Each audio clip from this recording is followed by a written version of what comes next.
हाय, कैसे हैं प्यारे विद्यार्थियों। आशा कर रहे हैं कि जो पिछले वाले वीडियो में जो हम लोगों ने पढ़ा था, क्या नाम है, अक्षीय स्थिति में वैद्युत क्षेत्र की तीव्रता, द्विध्रुव के अक्षीय स्थिति में और द्विध्रुव के निरक्षीय स्थिति में जो वैद्युत क्षेत्र की तीव्रता हम लोगों ने पढ़ा था, वो आप लोग अच्छी तरह तैयार कर लिए होंगे। आज हम लोग देखते हैं वैद्युत द्विध्रुव के कारण ही वैद्युत विभव, वैद्युत द्विध्रुव के कारण वैद्युत विभव ना, वैद्युत द्विध्रुव के कारण वैद्युत विभव, वैद्युत द्विध्रुव, वैद्युत द्विध्रुव के कारण, ध्रुव के कारण वैद्युत विभव आज हम लोग देखेंगे। वैद्युत विभव ना, विभव इलेक्ट्रिक पोटेंशियल, द्विध्रुव के कारण वैद्युत विभव देखेंगे ना, इलेक्ट्रिक पोटेंशियल इलेक्ट्रिक डाइपोल ना। तो सबसे पहले समझ लीजिए विभव क्या होता है। विभव पीछे की चीजें हैं ये सब। वैद्युत विभव क्या होता है, वैद्युत क्षेत्र तो समझ में आया था, पिछले वाले वीडियो में बताया था। वैद्युत विभव क्या होता है, वैद्युत विभव क्या होता है, वैद्युत क्षेत्र के भीतर मान लीजिए किसी आवेश का वैद्युत क्षेत्र है, किसी आवेश का वैद्युत क्षेत्र है, वैद्युत क्षेत्र के भीतर परीक्षण आवेश को, परीक्षण आवेश Q0 को, वैद्युत क्षेत्र के भीतर परीक्षण आवेश Q0 को इनफाइनाइट से, अनंत से क्षेत्र के भीतर किसी बिंदु तक लाने में जो कार्य होता है ना, बिंदु A तक या बिंदु B तक कहीं पर भी लाने में जो कार्य होता है, उसी कार्य को ही हम लोग क्या कहते हैं, इस बिंदु का वैद्युत विभव कहते हैं ना। परीक्षण आवेश को एकांक, या ऐसे बोल दो आप, परीक्षण आवेश को या एकांक परीक्षण आवेश को, एकांक परीक्षण आवेश को इनफाइनाइट से वैद्युत क्षेत्र के भीतर किसी बिंदु तक लाने में जो कार्य होता है, उसी कार्य को हम लोग क्या कहते हैं, क्या कहते हैं, वैद्युत विभव। किसका, उस बिंदु का। अगर ए का विभव निकालना तो V बराबर हो जाएगा W/Q0 होता है ना, Q0 होता है। तो एकांक परीक्षण आवेश को इनफाइनाइट से वैद्युत क्षेत्र के भीतर किसी बिंदु तक लाने में जो कार्य होता है, उसी कार्य को उस बिंदु का, जिस बिंदु तक ले आएंगे उसी कार्य को उस बिंदु का वैद्युत विभव कहते हैं। इसका मात्रक क्या होता है, वोल्ट होता है, या जूल प्रति कूलाम होगा, जूल प्रति कूलाम होगा, या इसको लोग क्या कहते हैं, वोल्ट कहते हैं ना, वोल्ट। जॉर्ज साइमन वोल्ट के नाम पर पड़ा हुआ है वोल्ट ना, वोल्ट होता है। इसका विमीय सूत्र क्या हो जाएगा, विमीय सूत्र, देखिए विमीय सूत्र क्या हो जाएगा, ध्यान रखेंगे। कार्य का विमीय सूत्र क्या होता है, कार्य या ऊर्जा का विमीय सूत्र आप लोग याद करके रखोगे। जैसे बल का mL/-2 याद करके रखेंगे। ऊर्जा या कार्य, कोई भी ऊर्जा या कार्य का जो विमीय सूत्र होता है वो होता है mL² T⁻⁻2 अपन क्यू बराबर होता है IT, I का होगा A और T का T ना, ये हो जाएगा AT बराबर कितना हो जाएगा, T ऊपर जाएगा mL² T⁻⁻, देखो एक ऊपर जाएगा माइनस हो जाएगा, -3 होगा, और A पे पावर कितना हो जाएगा, -1। ये इसका विमीय सूत्र हो जाएगा। तो ध्यान रखेंगे इसको ना, इसका विमीय सूत्र होता है। अब देखिए जो वैद्युत विभव निकालना हमको, वैद्युत विभव क्या होता है, जैसे वहां पे अक्षीय और निरक्षीय स्थिति में निकाले थे, ऐसे यहां पे भी निकालना है। वैद्युत क्षेत्र क्या था, सदिश राशि था, ये क्या है, अदिश राशि होता है ना, ध्यान रखेंगे, स्केलर क्वांटिटी होता है ये। इसमें स्केलर का गुण लगेगा। स्केलर और वैद्युत वेक्टर क्वांटिटी में क्या डिफरेंस होता है, सबसे मेन डिफरेंस क्या होता है, जो अदिश राशियां होती हैं उनको बीजगणित के साधारण नियम से जोड़ते हैं। जैसे 2 किलो मिर्चा, 3 किलो आलू, 3 किलो गोभी, तो इनको हम लोग क्या करेंगे, जोड़ देंगे, 3 3 6 2 8। ऐसे ही अदिश राशियों को जोड़ते हैं, क्योंकि ये सभी क्या है, अदिश है, लेकिन हम लोग सदिश को नहीं जोड़ सकते ऐसा ना। किसी पिंड पे 2 न्यूटन का बल लगा है, 4 न्यूटन का बल लगा है, 6 न्यूटन का बल लगा है, तो 4 2 6 3 9 ऐसे नहीं जोड़ सकते हम लोग। उसमें डायरेक्शन को देखना पड़ेगा हमको ना, डायरेक्शन के हिसाब से काम करेंगे। उनका सबका योग 0 भी हो सकता है, छोटे से छोटा भी हो सकता है, छोटे से छोटा भी हो सकता है ना, ऐसा हो सकता है इसके वेक्टर में। तो चलिए सबसे पहले हम लोग देखते हैं अक्षीय स्थिति में वैद्युत विभव, द्विध्रुव के अक्षीय स्थिति में, द्विध्रुव के अक्षीय स्थिति में, द्विध्रुव के अक्षीय स्थिति में, अक्षीय स्थिति में वैद्युत विभव में वैद्युत विभव। द्विध्रुव के अक्षीय स्थिति में द्विध्रुव के अक्षीय स्थिति में वैद्युत विभव देखिए हम लोग कैसे निकालते हैं। इसमें क्या करेंगे, पहले एक द्विध्रुव बनाएंगे, वैद्युत द्विध्रुव बनाएंगे। ये वैद्युत द्विध्रुव है आपका, इस तरह से। इसकी अक्षीय रेखा ये होगी, अक्षीय रेखा ये होगी। P दूरी पर कोई बिंदु है P, R कितना, यहां से इसके मध्य बिंदु से, इसके मध्य बिंदु से R दूरी पर कोई बिंदु है P है। इसकी लंबाई कितनी है, L है, 2L है। इसका मध्य बिंदु O है। यहाँ पे माइनस Q आवेश है, यहाँ पे प्लस Q आवेश है, इस तरह से है। अब देखिए हमको क्या करना है, बिंदु P पे वैद्युत विभव ज्ञात करना है। तो यहां से जो दूरी होगा, ये वाला दूरी कितना हो जाएगा, ये वाला दूरी पूरा R है, R में से कितना घटा देंगे, L को, ये हो जाएगा R माइनस L। यहां से P की दूरी कितना हो जाएगा, यहां तक R है, L जुड़ जाएगा, R प्लस L हो जाएगा। इस तरह से आपको ये फिगर ड्रा कर लेना है ना। वैद्युत विभव जो होता है, ये क्या होता है, अदिश राशि होता है। इसलिए इसका डायरेक्शन आप नहीं बनाना, डायरेक्शन नहीं बनेगा ना, नहीं पता चला इधर भी बना दिया उधर भी बना दिया तो दिक्कत हो जाएगा ना। यहाँ पे हमको क्या कर देना है, खाली बिंदु को शो कर देना, बिंदु P को शो कर देना है, दूरियों को शो कर देना है। इस फिगर के बारे में थोड़ा सा लिख देना है आपको, जैसे पीछे की वीडियो में जैसे मैं बताया हूं वैसे ही इसके बारे में थोड़ा सा लिख देना है कि माना AB क्या है, वैद्युत द्विध्रुव है, AB वैद्युत द्विध्रुव है। द्विध्रुव के मध्य बिंदु से R दूरी पर कोई बिंदु है, कौन, P है। द्विध्रुव के मध्य बिंदु से R दूरी पर कोई बिंदु P है, बिंदु B है, मान लीजिए ये बिंदु B है ना। द्विध्रुव के मध्य बिंदु से R दूरी पर कोई बिंदु कौन है, P है। P पे हमको क्या करना है, वैद्युत विभव ज्ञात करना है। ये अदिश राशि, यहाँ चिन्हों को ध्यान में रखेंगे, अदिश राशियों के चिन्हों को ध्यान में रखते हैं। जो सदिश राशियां होती हैं उनका जो चिन्ह होता है डायरेक्शन के ऊपर डिपेंड करता है ना। अब देखिए हम लोग क्या करेंगे, चित्रानुसार लिख देंगे। यहाँ पे चित्रानुसार क्या हो जाएगा, चित्रानुसार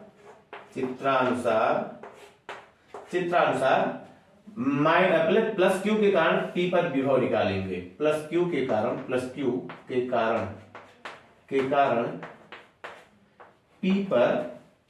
P पर वैद्युत विभव निकालेंगे, P पर वैद्युत विभव निकालेंगे, P पर वैद्युत विभव निकालेंगे हम लोग। तो प्लस Q के कारण P पर वैद्युत विभव कितना हो जाएगा, वैद्युत विभव V1 बराबर हो जाएगा 1/, ये इसको हम लोग कहाँ मान रहे हैं, एयर में मान रहे हैं। K बराबर कितना हो जाएगा, 1 हो जाएगा। तो 1/4 पाई एप्सिलॉन नॉट Q अपान कितना हो जाएगा, Q अपान बीच का डिस्टेंस इसके कितना होगा, R माइनस L। देखो यहां से प्लस Q के कारण हम लोग निकाल रहे हैं, प्लस Q के कारण निकाल रहे हैं, तो यहां से यहां तक की दूरी कितनी होगी, R माइनस L। तो ये हो जाएगा R माइनस L होगा, ठीक। इसको इक्वेशन नंबर आप 1 बना लीजिए। अब माइनस Q के कारण,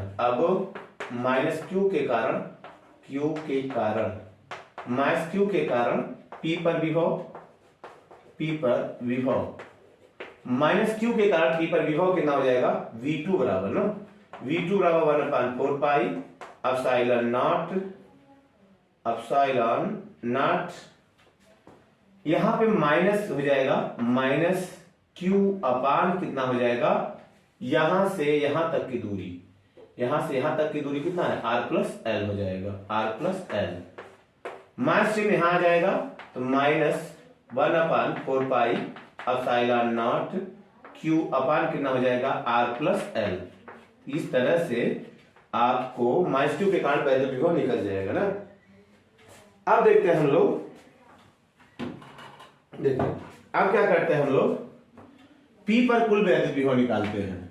P पर कुल विभव कितना हो जाएगा, P पर कुल विभव कितना हो जाएगा, V इक्वल टू हो जाएगा V1 प्लस V2 हो जाएगा ना, V1 प्लस V2 होगा। जब V1 प्लस V2 होगा तो इसमें साइन को हम लोग ध्यान में रखें क्योंकि अदिश राशि है। तो V1 का मान कितना आपका हो जाएगा 1/4 पाई एप्सिलॉन नॉट Q अपान कितना हो जाएगा, Q अपान R माइनस L हो जाएगा, प्लस हो जाएगा 1/, माइनस यहाँ पे है ना, तो माइनस और प्लस कितना हो जाएगा, माइनस हो जाएगा आपका। देखिए वहां पे माइनस पहले से है तो ये माइनस हो जाएगा 1/4 पाई एप्सिलॉन नॉट Q अपान हो जाएगा, Q अपान यहाँ पे देखो डिस्टेंस कितना है R प्लस L है, ये हो जाएगा R प्लस L, इतना होगा बराबर। अब कॉमन ले लो इसमें से, Q upon 4 pi epsilon not को कॉमन ले लो, Q upon 4 pi epsilon not common हो गया, बचेगा का 1/R माइनस L और माइनस 1/R प्लस L, इतना हो जाएगा। इसका मल्टीप्लाई यहां, इसका मल्टीप्लाई यहां कर दो, तो Q upon 4 pi epsilon not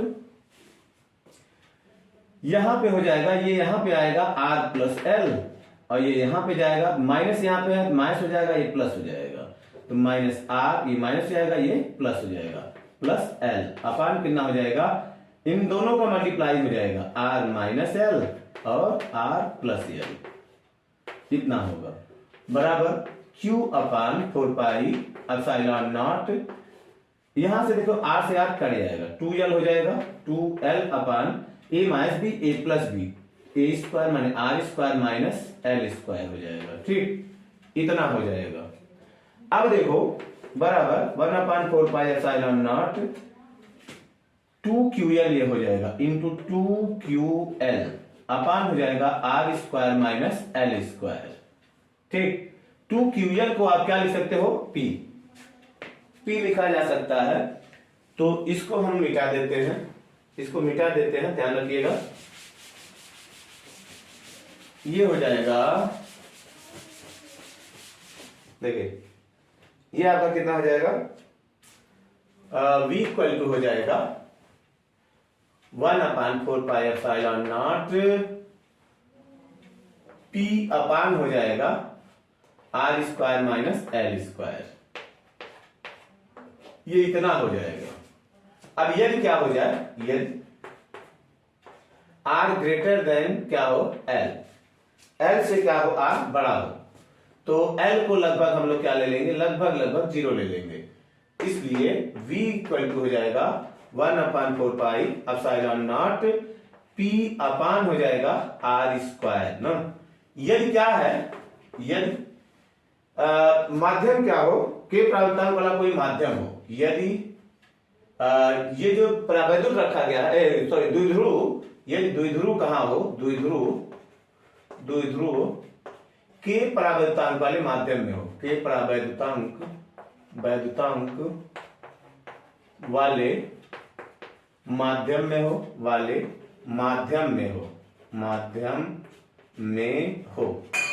के प्रावैधुतांक वाले माध्यम में हो, तो आपका V इक्वल टू हो जाएगा 1/4 पाई एप्सिलॉन नॉट के आ जाएगा, यहाँ पे P अपान हो जाएगा R स्क्वायर, तो ये आपको अक्षीय स्थिति में वैद्युत विभव का फार्मूला को निकल जाएगा ना। तो इस तरह से इसको आप ध्यान में रखेंगे। अब बचता है एक निरक्षीय स्थिति में वैद्युत विभव, चलिए उसको भी हम लोग देख लेते हैं, ठीक। ये चीज आपको समझ में आ जाना चाहिए, मिटाते हैं इसको।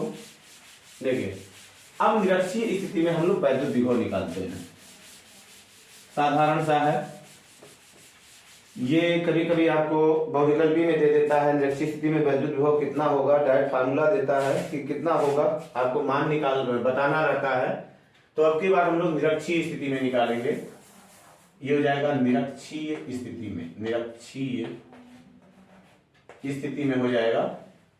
देखो निरक्षीय स्थिति में क्या करेंगे, ये आपका द्विध्रुव होगा, द्विध्रुव है आपका, ये इसका मिडिल पॉइंट है, यहां से जो रेखा इसके क्या होगा, अक्ष के क्या होगी, लंबवत होगी, मध्य बिंदु से जाएगी, अक्ष के लंबवत होगी, उसी को हम लोग निरक्ष रेखा कहते हैं। ये माइनस क्यू होगा, ये क्या हो जाएगा, प्लस क्यू होगा आपका, ये डिस्टेंस L होगा, ये डिस्टेंस L होगा, यहाँ पे कोई पॉइंट है P, इसको मान लो हम लोग y एक्सिस के थ्रू बढ़ाए हैं। यहाँ पे कोई पॉइंट है P का यहाँ से डिस्टेंस दोनों क्या होगा, सेम होगा। ये दोनों डिस्टेंस क्या होगा, सेम होगा। ज्यामिति से अगर हम लोग निकालेंगे तो सेम आएगा। ये डिस्टेंस r मान लेते हैं। तो जो बिंदु P आपका है, P पे वैद्युत विभव हमको निकालना है। तो क्या करेंगे यहाँ पे देखिए, अब फिगर के बारे में भी आप थोड़ा सा लिख दीजिएगा। फिगर के बारे में थोड़ा सा लिखेंगे। लिखने के बाद क्या करेंगे, हम लोग पहले माइनस क्यू के कारण यहाँ पे विभव निकालेंगे। देखो ज्यामिति से क्या हो जाएगा, जो ये पॉइंट ए है, ये बी है, ज्यामिति से आप एपी बराबर पीबी लिख सकते हैं, एपी बराबर बीपी लिख सकते हैं ना। ज्यामिति से क्या हो जाएगा, इसको लिख देंगे, ज्यामिति से क्या हो जाएगा, एपी बराबर पीबी या बीपी बराबर कितना हो जाएगा, एक्स। मान लेते हैं इसको हम लोग, माना। तो यहां पे हमको क्या करना है, पहले माइनस क्यू के कारण या प्लस क्यू के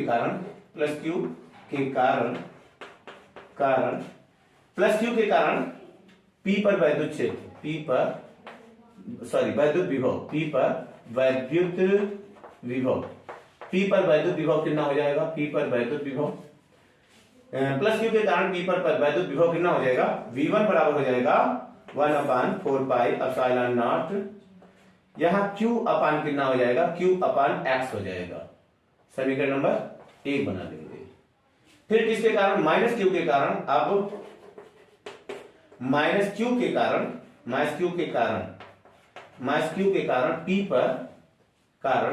P पर वैद्युत विभव,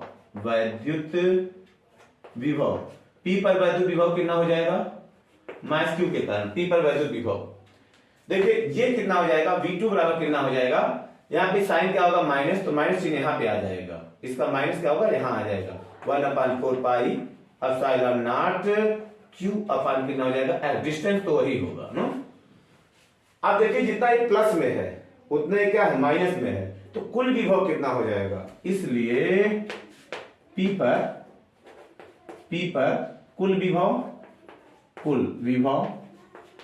विभव कितना हो जाएगा, V इक्वल टू हो जाएगा V1 प्लस V2 बराबर 1/4 पाई एप्सिलॉन नॉट Q अपान कितना हो जाएगा, X प्लस, और यहाँ पे क्या है, माइनस है। देखिए ये माइनस है, प्लस इंटू माइनस हो जाएगा, चीजें सब वही रहेंगी। 1/4 पाई एप्सिलॉन नॉट Q अपान कितना X। देखिए दोनों राशियां सेम है, ये क्या जाएंगी, कट जाएंगी, V का मान 0 हो जाएगा। तो निरक्षीय स्थिति में वैद्युत विभव कितना होता है, 0 होता है ना। निरक्षीय स्थिति में वैद्युत विभव 0 होता है। इस तरह से अक्षीय व निरक्षीय स्थिति में क्या हुआ, हम लोग क्या निकाल लिए, वैद्युत विभव को निकाल लिए ना। अब इन चीजों को क्या करेंगे, आपको उससे रिवाइज करेंगे। फिर अगले वीडियो में हम लोग क्या करेंगे, बहुत बढ़िया चीज शुरू करेंगे, गॉस का प्रमेय। गॉस का प्रमेय क्या होता है, ये भी श्योर एंड सर्टेन क्वेश्चन होता है, जो पूछा जाता है, बोर्ड की परीक्षा में पूछा जाता है। तो इसके लिए मिलेंगे फिर हम लोग नेक्स्ट वीडियो में। तब तक के लिए जय हिंद, जय भारत।